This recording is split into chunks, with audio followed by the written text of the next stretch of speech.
This, just so you know, are the assignment guidelines for both TNL 482 and ECE 382. That is the primary internship in early childhood for both the graduate and undergraduate section. Okay, so I wanted to clarify a couple of the purposes of this assignment. So this is not an assessment class. So some of you might be wondering why on earth that I am having you do an assessment project. Well, I've learned recently, having supervised a group of students through student teaching, and also being the person that often teaches the assessment class here at DePaul, that there are some understandings about assessment and also some lack of experience in looking at children's work for assessment in a larger group setting.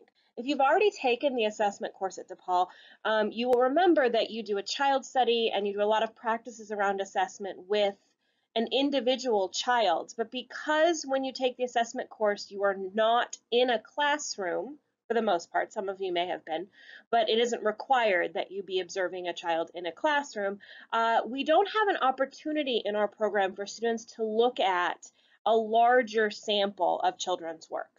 So while we get some opportunities to practice looking at an individual child's work sample and evaluating it, we don't have a lot of opportunity to practice understanding assessment in a classroom-wide perspective.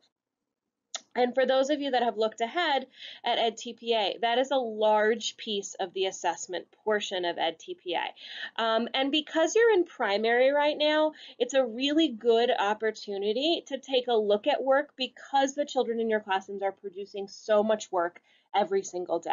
It's a really good opportunity to go back and review that sort of planning, instruction, assessment cycle, or as Dr. Donovan and I frequently talk about, the CIA cycle, the curriculum instruction assessment cycle.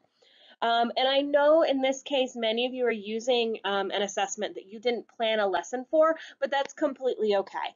We're just looking at a piece of this right now. Also, I wanted to be clear for everyone that I know that for many of you, if not all of you, this is the first time that you're doing something like this. I do not expect this to be perfect. The point of this is to practice and to get some feedback so that the first time that you're doing this is not while you're prepping your EdTPA. Okay? For those of you that are not planning to get your license and are not taking EdTPA, this is certainly not a waste of an assignment by any means. Analyzing large group assessment is part of any work in which you do anything other than work with one child at a time. So even if you're planning on being a family support worker, you will have a caseload of families or families in a classroom that you're supporting. And you will want to look at pieces of evaluation or assessment across larger groups of people. The only time I can think of you not needing to assess larger groups of people is maybe if you only did one-on-one work with children. But even then, many of us that are sort of behavior therapists or developmental therapists, we're interested in looking at progress in a typical type of developmental delay, progress in a typical type of a behavior challenge, progress in a specific population. So the vast majority of the time that we are trying to sort of look at children or students or even adults' work, we're looking at it in a larger sense, not just a one-by-one. So this is a great opportunity to practice that. And I want to reiterate, this is an opportunity for practice, okay? So the purposes of this assignment is to get some practice creating an evaluation criteria for a common assessment. Just so you know, common assessment refers to an assessment that all of the children in the classroom do. It's not just an assessment that one child does. We want you to be able to articulate and describe patterns of learning across a classroom using both a quantitative approach and a qualitative approach. So quantitative is a numerical approach. This is what we do with grades, rubric scores, checklist numbers, those kinds of things. And a qualitative approach is with words. So we want you to be able to practice describing the patterns of learning and common mistakes that you see using words across a group of children. Then we also want you to have some practice analyzing the patterns of learning.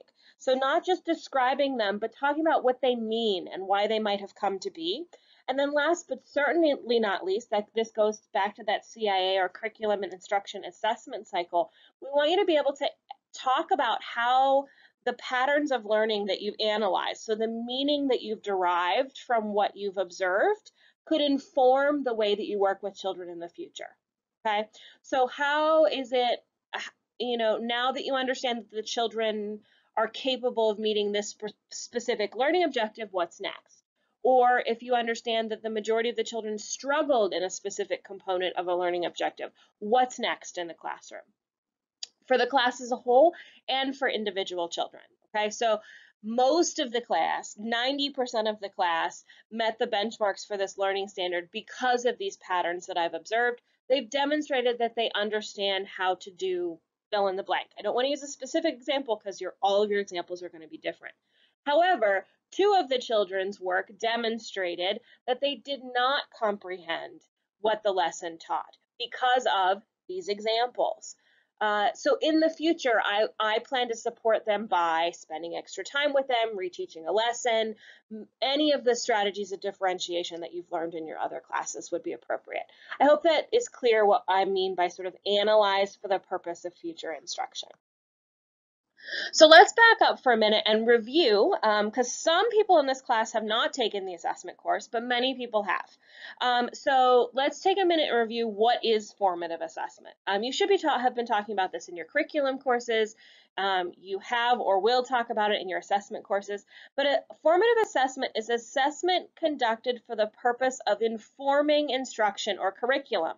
That's what I was just describing a minute ago. This type of assessment is not designed to evaluate children, although it often also does that, okay? We often use it as benchmarks, as a way of understanding what children have learned, but the main purpose of formative assessment is not necessarily to grade children, but instead the purpose is to provide teachers with meaningful data that drives instruction. Okay, so the typical questions that drive formative assessment are, did the children learn what I taught? Are the children able to demonstrate the learning objectives? In what areas and skills are the children struggling or confused?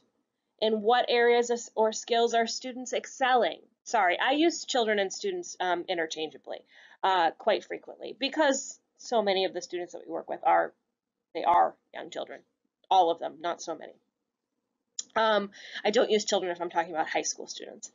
And then the data that we discover during formative assessment should lead to very specific understanding that guide future instruction. This is that piece I was just talking about on the last slide. Sort of, what do we learn from the data that changes or informs how we work with children in the future? So the typical questions that we're looking to answer in that sort of component of assessment is, do I need to reteach? Are we ready to move on? Have the children mastered skills that are necessary prerequisites for future activities? Okay, they need to learn this skill to be able to do the next one. Have they learned it? Or if I move forward, is everyone going to be unsuccessful with the next skill because they can't do this one? How do I differentiate instruction? This is something that pre-service and in-service teachers ask me all the time, like, how do I decide when and where to differentiate and what differentiation looks like? Well, it comes from the data, okay? We don't choose to differentiate just because we feel like a kid needs differentiation. It comes from what we see in their work, okay? Which children need additional support? Which children need additional challenge? We often forget about that, right? When we give kids an assessment and they get absolutely everything correct on the assessment, they don't make a single mistake, we're probably needing to challenge them more, okay? And does content need to be taught or assessed in different ways? I think all of us understand that we don't all learn the same way.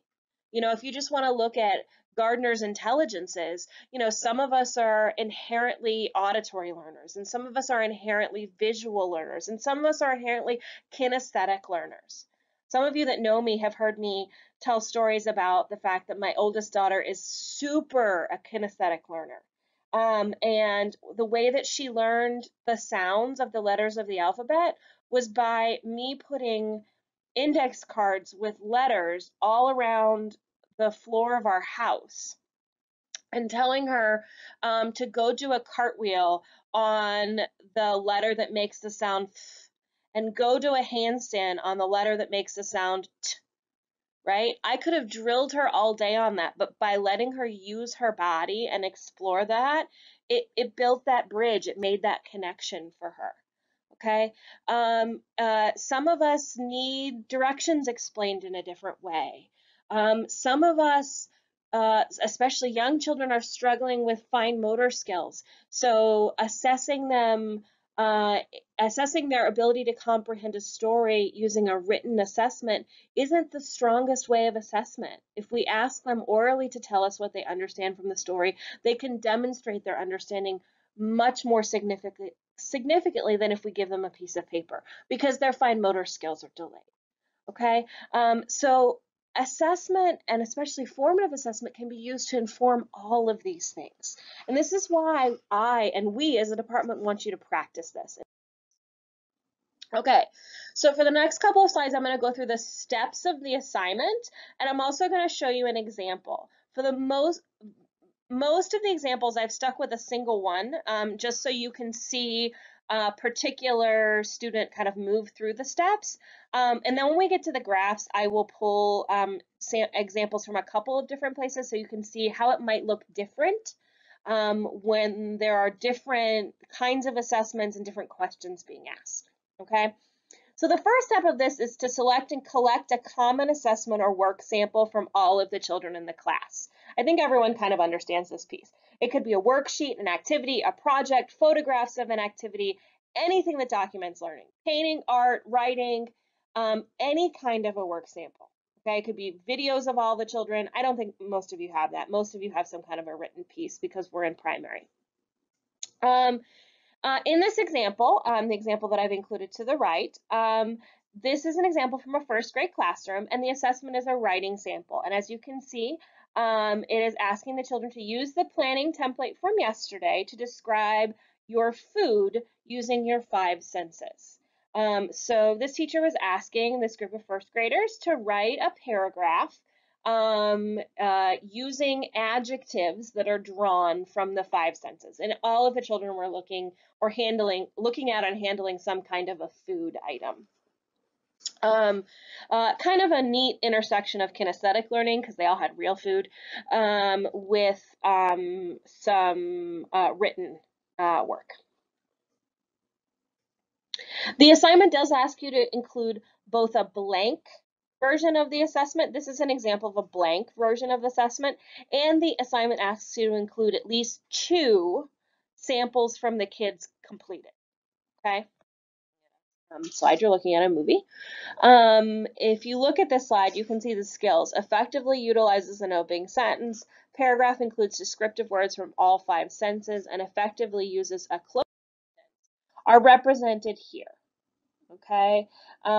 Students will understand a paragraph as a self-contained unit of writing. Students will understand that a descriptive paragraph must contain 3 essential elements: an opening sentence, descriptions using 5 sentences, and a closing sentence.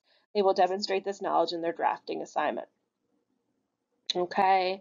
And you can see the standards: use frequently occurring adjectives, recall events or experiences.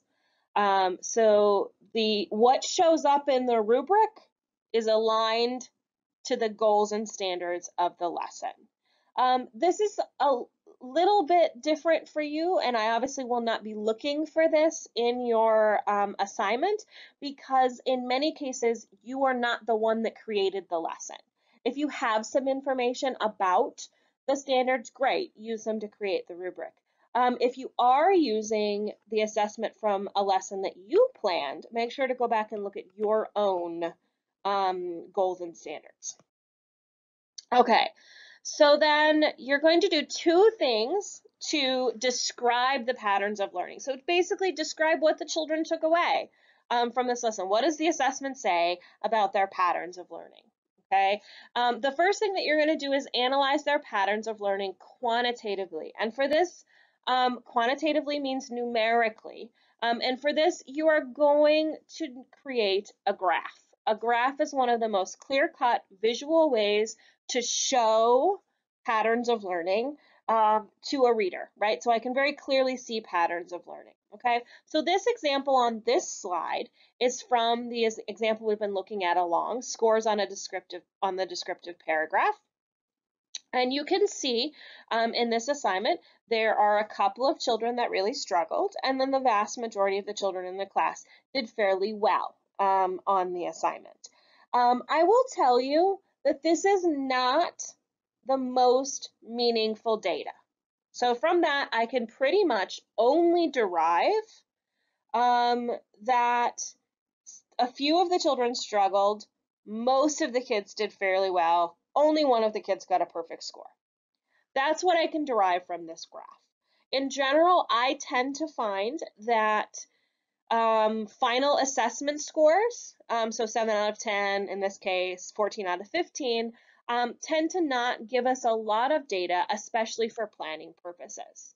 Okay, all I can say from this is the vast majority of the kids understood most of the learning outcomes, but I cannot tell you about the kids who struggled, what they struggled on, and even the kids who did well, was there any pattern in which pieces of the assignment were more difficult or not, right? So there's a lot of kids with 13s, 12s, and one kid with an 11 out of 15, and then two with an 8 and one with a 7.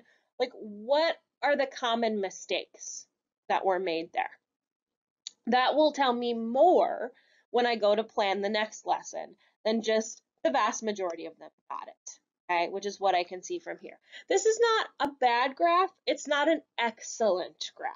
I do think that the person who did this could have done a better job in giving us meaningful data. But I wanted to include it because I've been showing you this example all along. Here's some other examples from different assignments. So the top one is a pie chart showing the percentage of students able to describe a pig's value and work. So from this, I can very clearly see that like half of the class got a 3. So they got the highest points on the rubric. This, by the way, means nothing to me without the associated rubric, which is one of the reasons why I'm asking you to include that evaluation criteria. This graph could certainly be improved by clearly delineating what the rubric scores mean instead of just saying rubric score 3, rubric score 2, rubric score 1. This next bar chart is a different kind of assessment, but one that is incredibly meaningful. And this is a great example of somebody who didn't just do a 9 out of 10 or an 8 out of 8 kind of graph. And by the way, student teacher, did correct spelling of ED sounding words. So the learning objectives here were for children to be able to accurately write past tense words. In this case, the student teacher is looking at both a pretest and a final test. So in this case, the students were given an assessment before the lesson on which words they could spell, and then one after the lesson, series of lessons, and which one that they could spell. And this gives us a lot of really meaningful data because not only can we clearly see here that almost all of the students improved, basically everyone was able to spell lifted and have pre and before, pre and post. But it also tells us that which of the words were more difficult for the children as a whole, right? So you can see that grinned was clearly more difficult than waved and sounded. And that very few of the children could accurately spell tripped or parked at the beginning. Both tripped and grinned were challenging all the way along. And that's a very interesting piece because you can see that in both of those words, there was a double consonant. Because I know this particular student teacher's work, I can share with you that that was one of her takeaways, that they understood the ED, but the previous lesson was on the need to sort of double the consonant, and it didn't translate. So when they added the sort of the past tense layer to it, one of her deductions after this, her analysis pieces and then into formative assessment, was that she needed to go back and review the two spelling rules together, which you can clearly see from this data.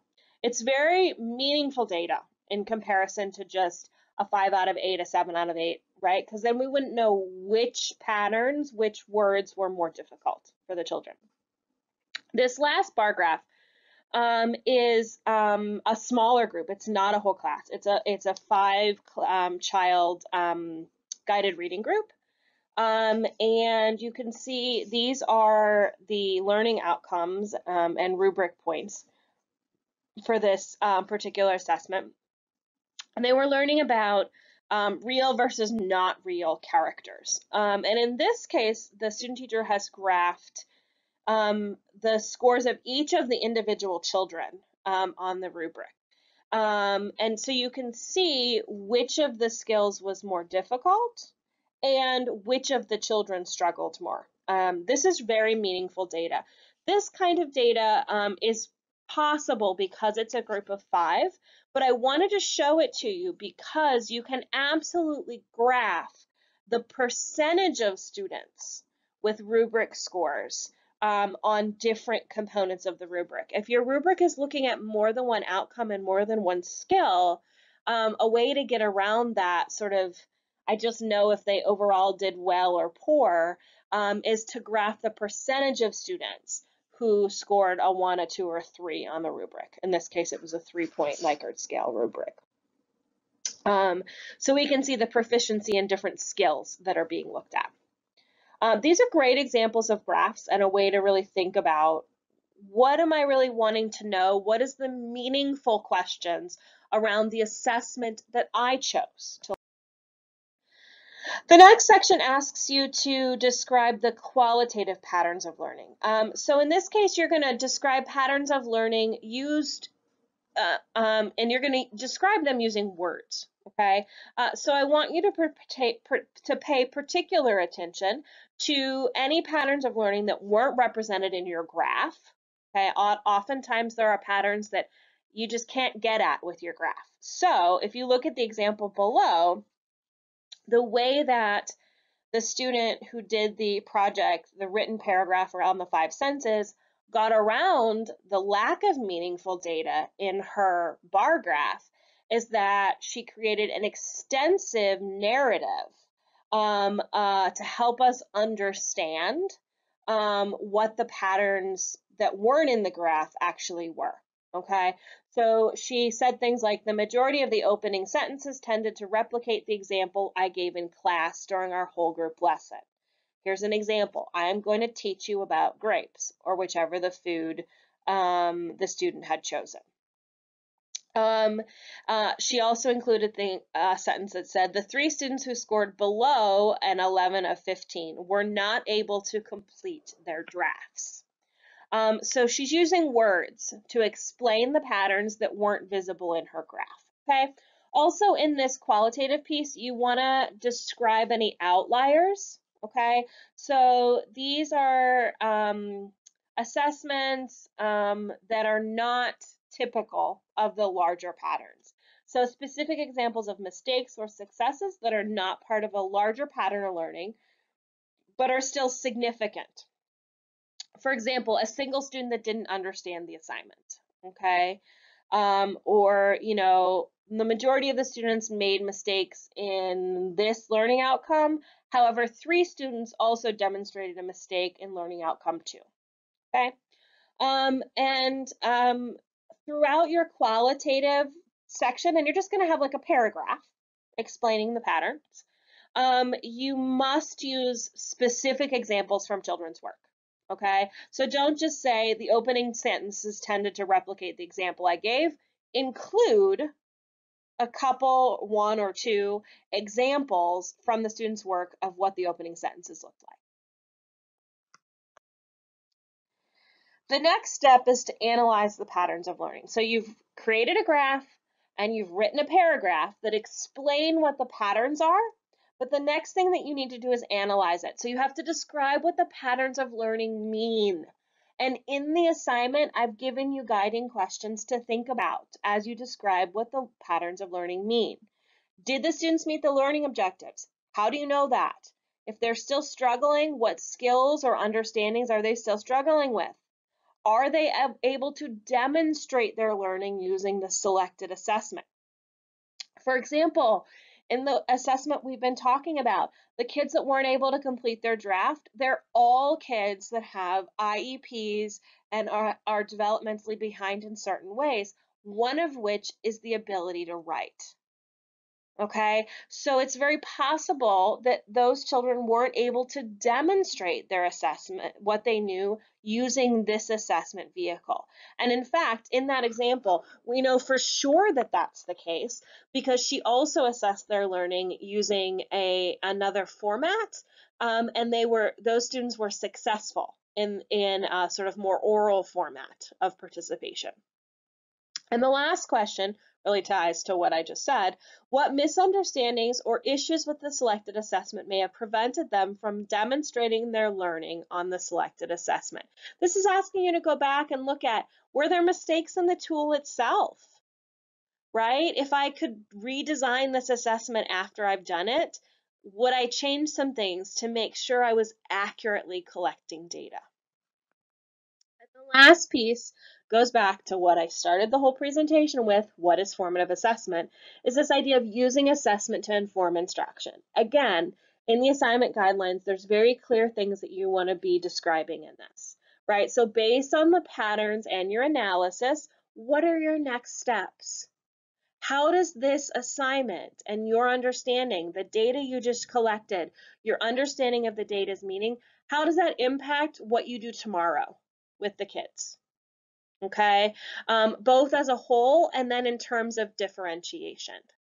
Okay, and then I fear that this next sentence might have sent a few people into a place of concern because it has a lot of academic language where it says consider the active and multimodal nature of children's learning and the variety of learners in your class who may require different strategies and supports. When I say the active and multimodal nature of children's learning, I just want you to think about the fact that they're young kids and they need to be active and they need methods of engagement, and that not everybody learns the same way. That's the whole point of multimodal nature of young children, right? That like some of us need to move our bodies and some of us need to look at something and some of us need to listen to something.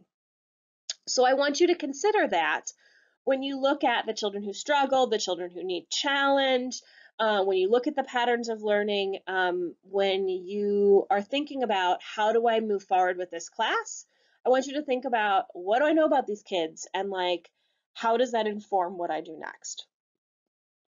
And then since the vast majority of you are going back to this class next week, even though you're not teaching the next lesson and you're just supporting children, what did you learn from this project that will change or supports what you're already doing with the kids in the classroom? Okay, so I want you to reflect a little bit about your own interactions with these children and how the data that you just collected on them could inform the way that you spend the rest of your time this quarter with them. That's the assignment. It's not as difficult as it seems. There's a lot of academic language in the assignment itself, but that's really intentional. Okay, you're reaching a point. Everyone in these classes are reaching a point in their program where you're ready to tackle some pretty intense academic language.